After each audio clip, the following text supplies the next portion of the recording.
So you're ready for your next promotion, but how do you frame your thinking, the conversations, and the case you make to decision makers?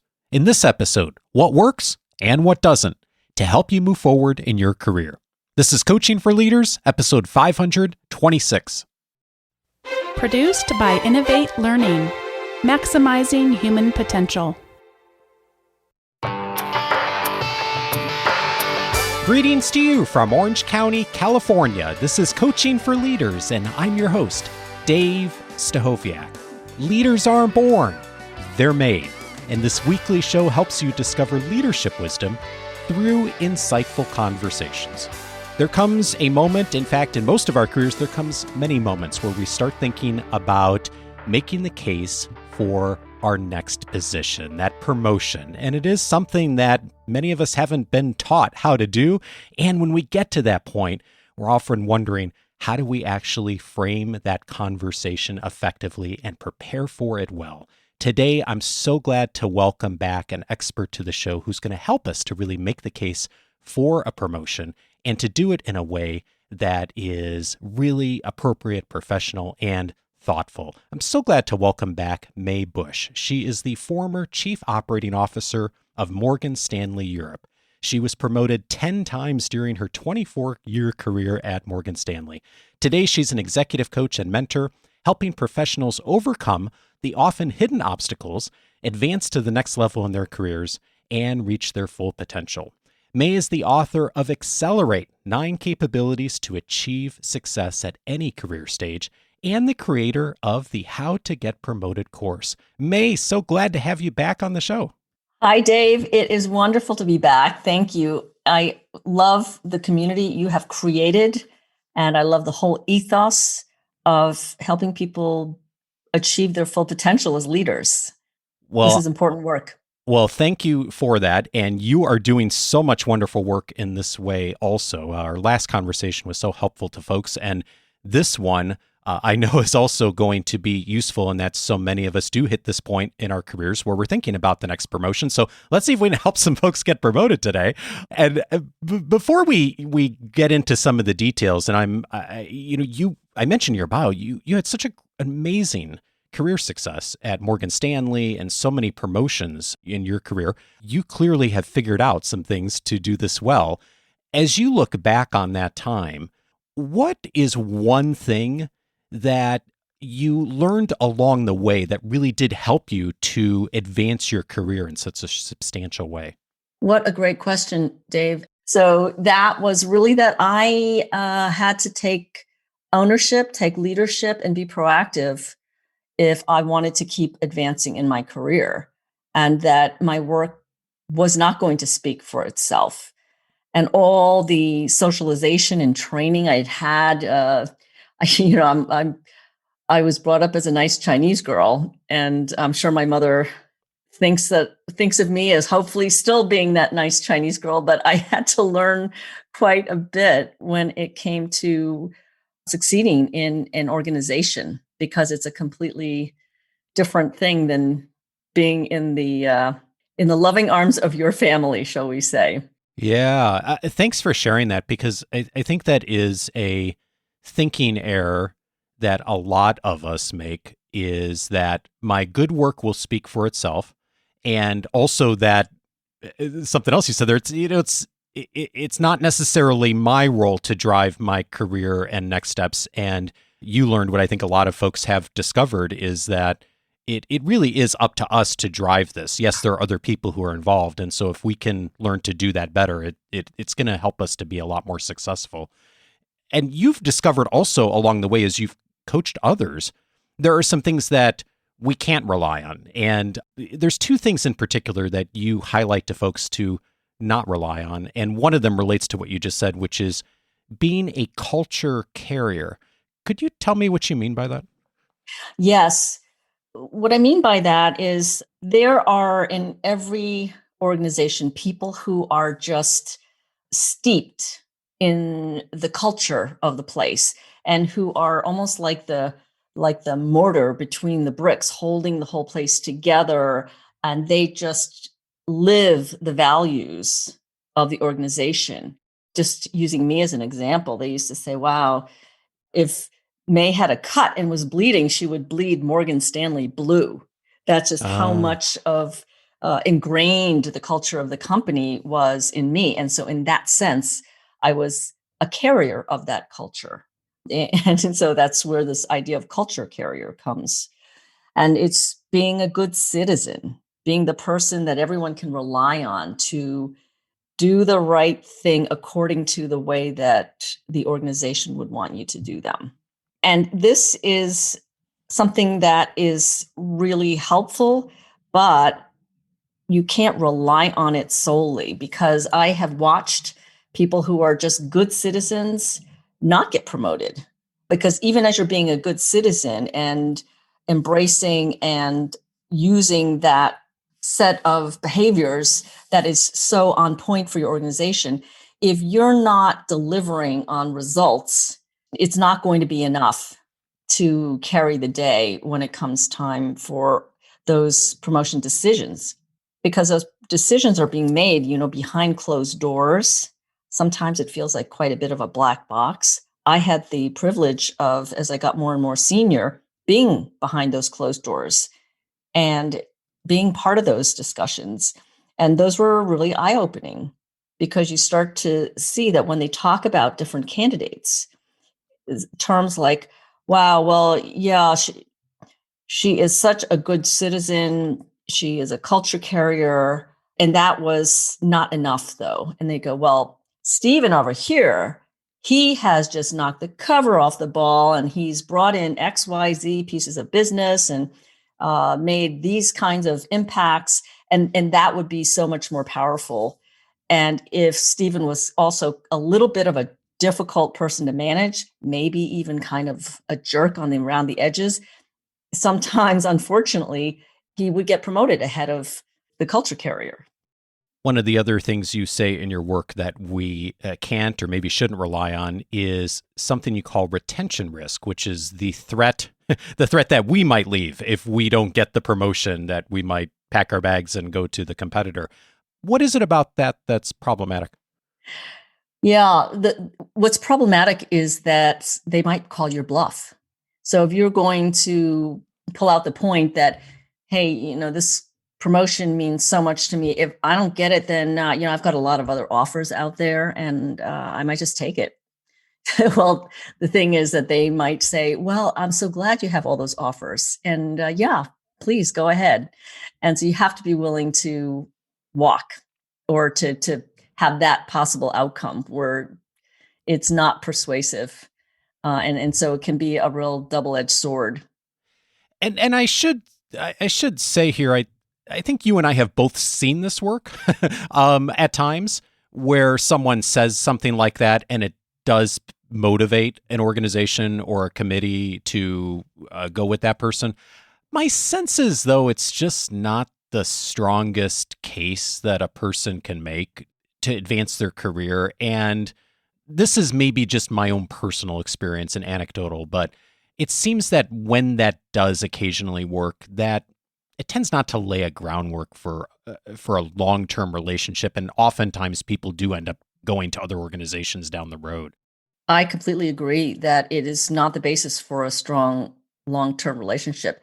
And one of the things that's so important is the term trust. And trust is really foundational for all strong relationships.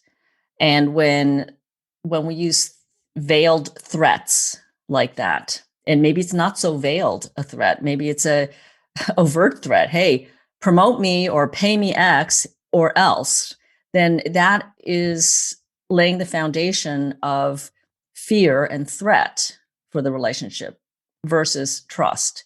And you're absolutely right. It's not a stable foundation. Well, speaking of trust, let's look at some really effective ways that you've seen this work, not only in your own career, but now you coach folks to really help them to advance to the next positions. And one of the things that's central in how you help people position themselves is thinking about track record. And we touched on this a moment ago. I think this is not something that would surprise most people, is thinking, okay, what's my track record? But how much of this is the track record itself, and how much of it is how you position it to others. Where do you start with someone on that? Yeah, it's so important that you have highlighted these two different aspects of track record because it really is equal important to first have a track record to talk about, and then secondly, to talk about it in the right way, which is what we mean by positioning it. So I always like to start with the substance, which is what is your track record? What are those unique accomplishments, the blend of what you've achieved, your experience space, the strengths that you have, the skills you've developed. So it's really your whole package of abilities and traits and experiences that need to come together and be something that you can express and talk about in a way that's clear and in a way that is aligned with what's important for the company. Oftentimes, it seems that we are really good at identifying those things in others, accomplishments, experiences. We see that in our colleagues and our peers. And yet, when we think about ourselves, starting to think about, okay, what are my strengths? What are my accomplishments? What are my experiences? It's hard to objectively really highlight them. When you see people do this well, what is it that helps them to really clarify what is not only objective, but also what's most important to highlight? There are a couple ways that I found it's helpful to come at this. And in fact, you want to triangulate on it. You want to take multiple different vantage points because the people that you're appealing to, the audience for this, it's not just one person. You don't get promoted by just one individual. Well, certainly not once you get past the first couple of promotions. A lot of other people have input. So you also need to be looking at it through various different lenses. So one thing that's really helpful is to understand what is valued by the organization, and not just by the organization overall, but by the people who are the decision makers and the influencers. And so, it's getting promoted is a broader topic because there are these other people, your stakeholders, what platform you have, all these things. But when we're focusing really on your track record here and how to think about it, you want to take the perspective of what's valued by the different people who are going to be evaluating you and your candidacy.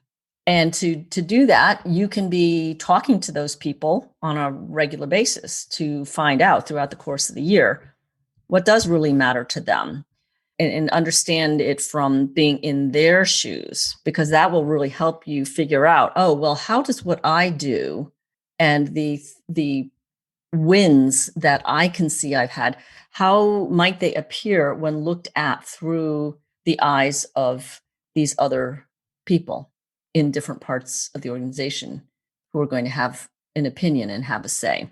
I'm guessing getting some of that down on paper is useful just to start framing, okay, here's what might fall under these categories, and maybe, and to your point, there's lots of stakeholders. That might even be something you get input on from someone else as far as thinking about, what's going to be really useful to the organization. Yes. And then the second thing is you definitely want to be talking to other people, because as you say, sometimes you don't see it for yourself, but others have a much easier time identifying what your accomplishments are. I remember sitting there writing my self-evaluation and struggling with it. And my husband looked over and said, "What are you doing?" And I said, "Oh, writing this self-evaluation. It's so hard. I hate bragging about myself, la, la, la." And so he said, "Well, gee," he took a read through and he goes, "You haven't talked about this, that, and the other," because, I come home and tell him what I was working on. Oh, yeah. Nothing confidential, of course. But so he really had this much more distilled set of views on what I had accomplished. And sometimes, we are up too close to it and we see everything that we do and it's hard to discern. So it's helpful, even if it's somebody who's a family member that you've been talking to, but also your colleagues, your mentors, and even team members sometimes.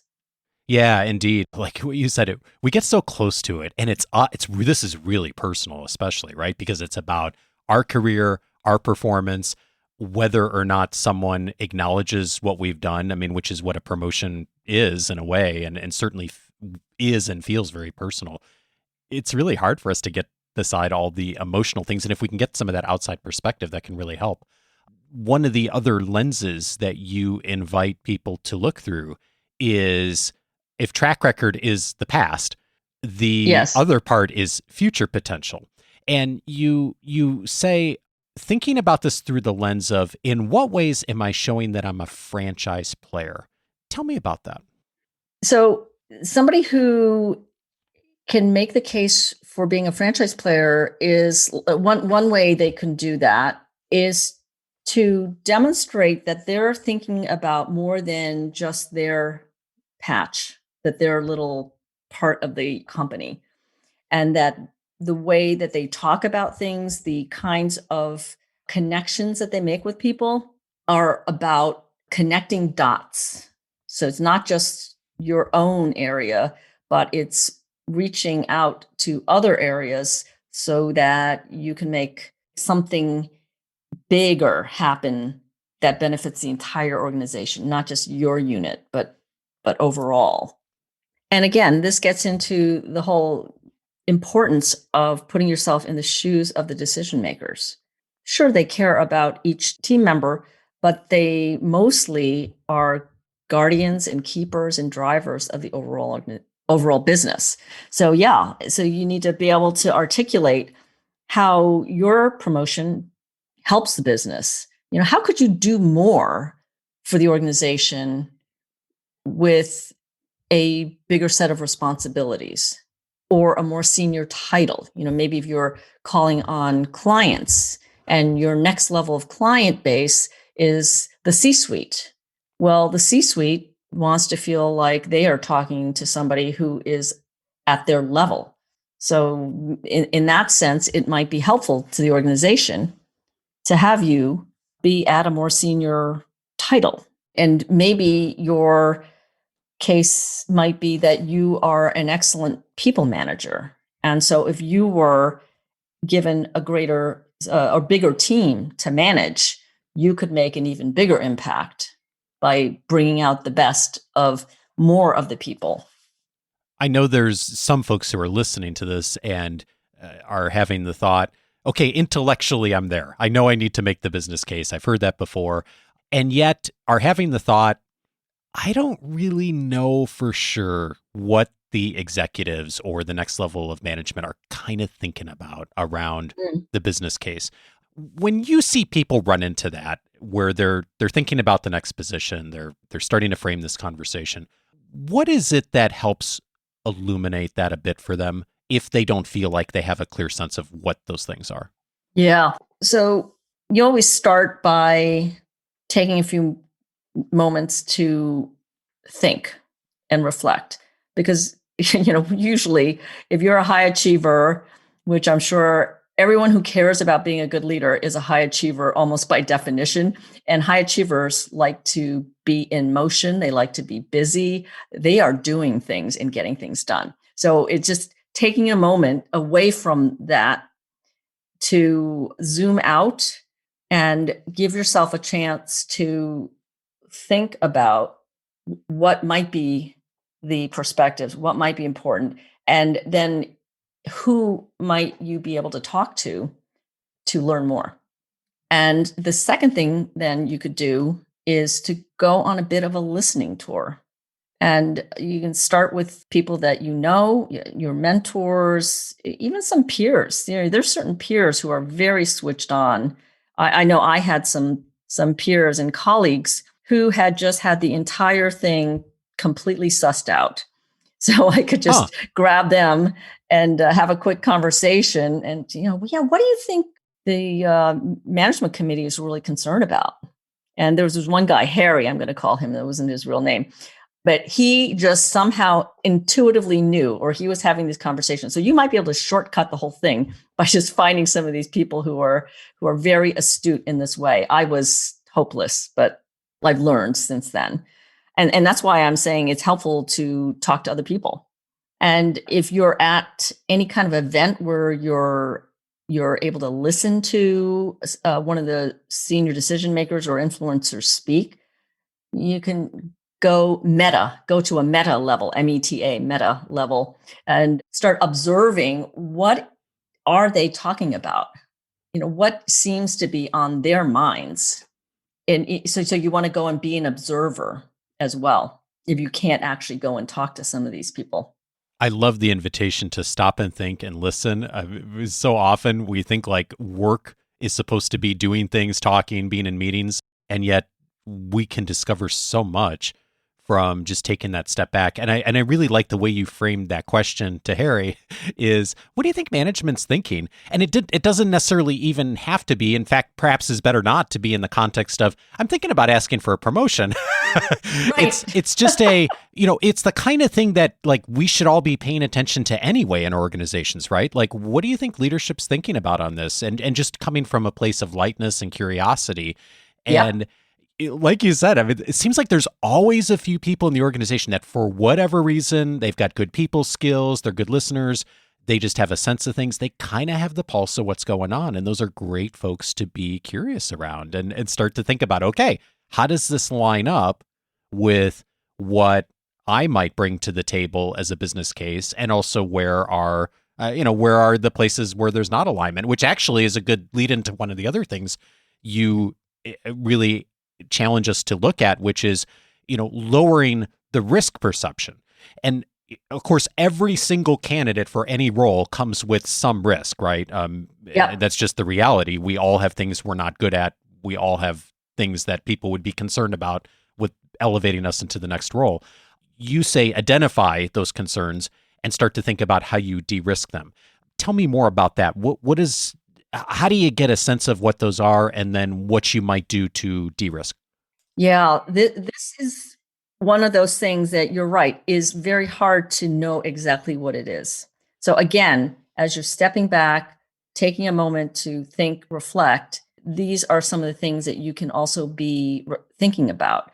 What are the stereotypes somebody might have about me? What are the assumptions somebody might look at me and inaccurately assume? So using myself as an example, I'd had two young kids, and I don't think I could get anybody to admit this, but I'm pretty sure that somewhere in the back of the decision makers' minds would probably have been a thought like, ooh, is May going to leave now that she's got two kids? I mean, she might have a third one. I mean, who knows? And so I just said, you know what, that's a likely concern that somebody might have. So in my case, I was very sure that I would continue to work, mostly because I think my family would have not been able to tolerate having this type A person at home not working and being miserable, and they would bear the brunt of it. So in my case, what I did was I talked about being the primary earner in our family and how, hey, if I don't work, we don't eat. I'm just like you guys.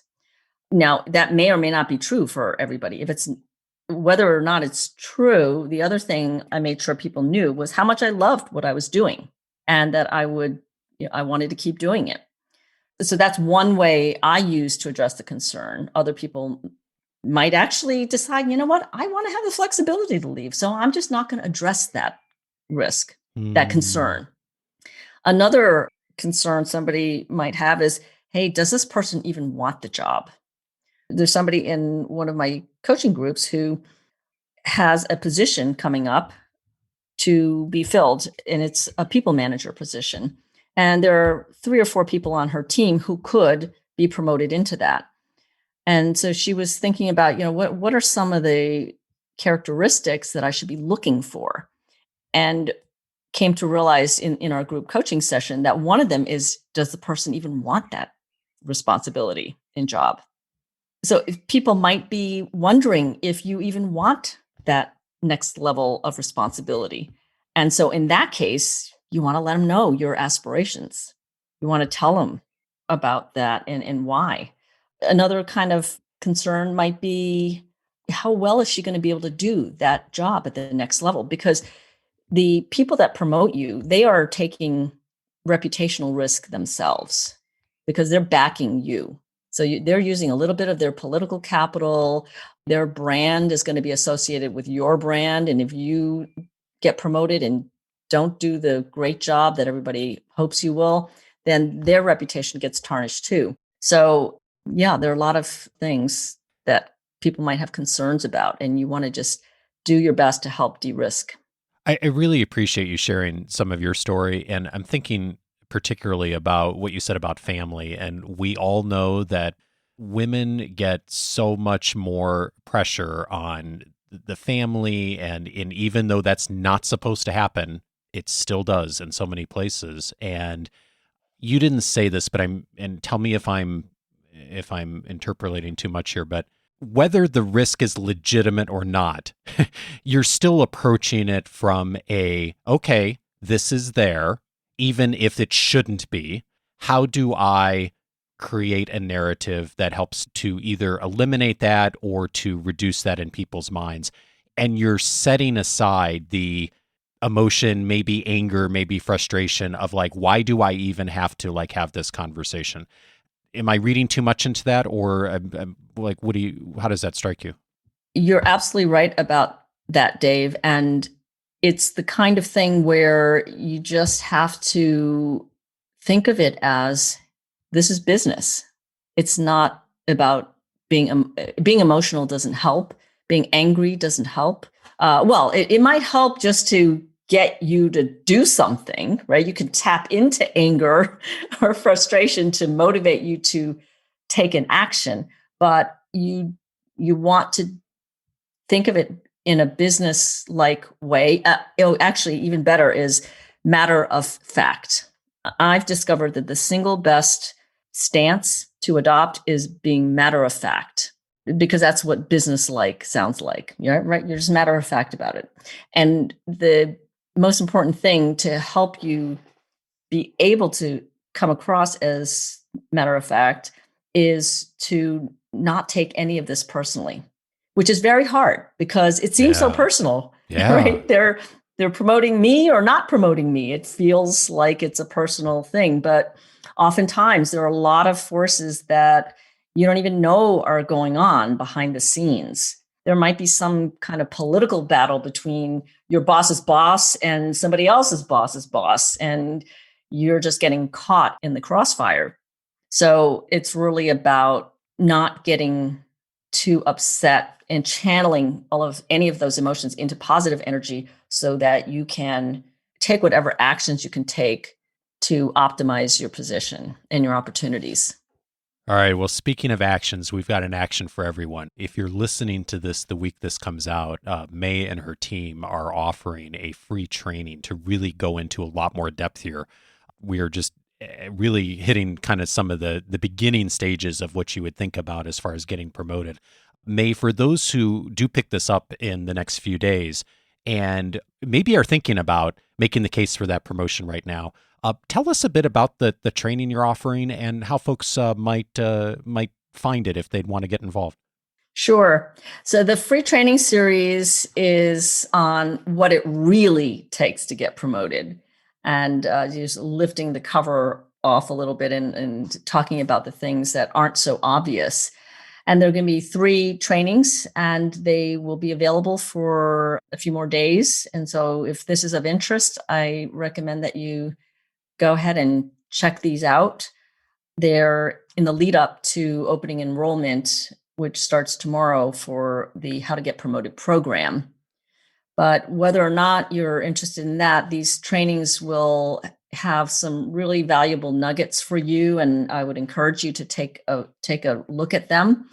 The link, Dave, you've got the link. I think you're going to put it right below this podcast recording. Yeah, I will. In fact, let's make it easy for folks. I'll set up the link for coachingforleaders.com/getpromoted, all one word.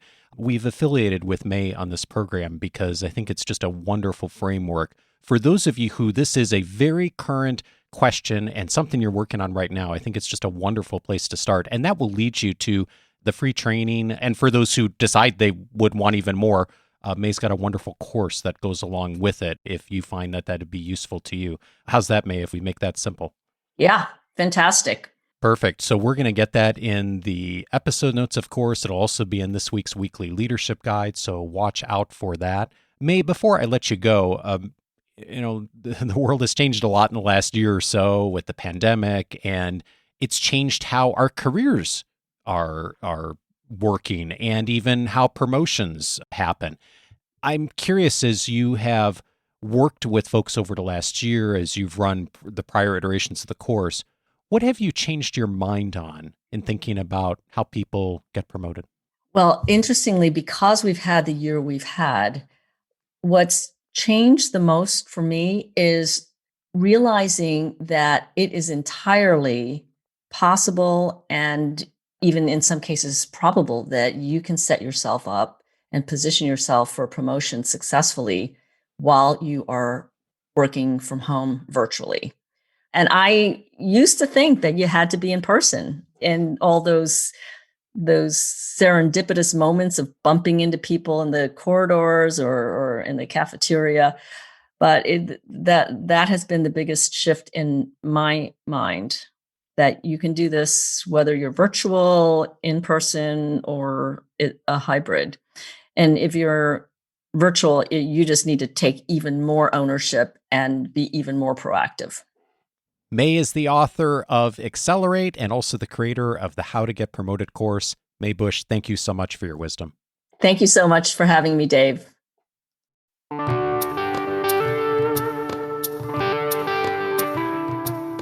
If this conversation was helpful to you, several related episodes you may also want to check out. One of them is episode 390, Moving from Caretaker to Rainmaker. That was the last time that May was on the show.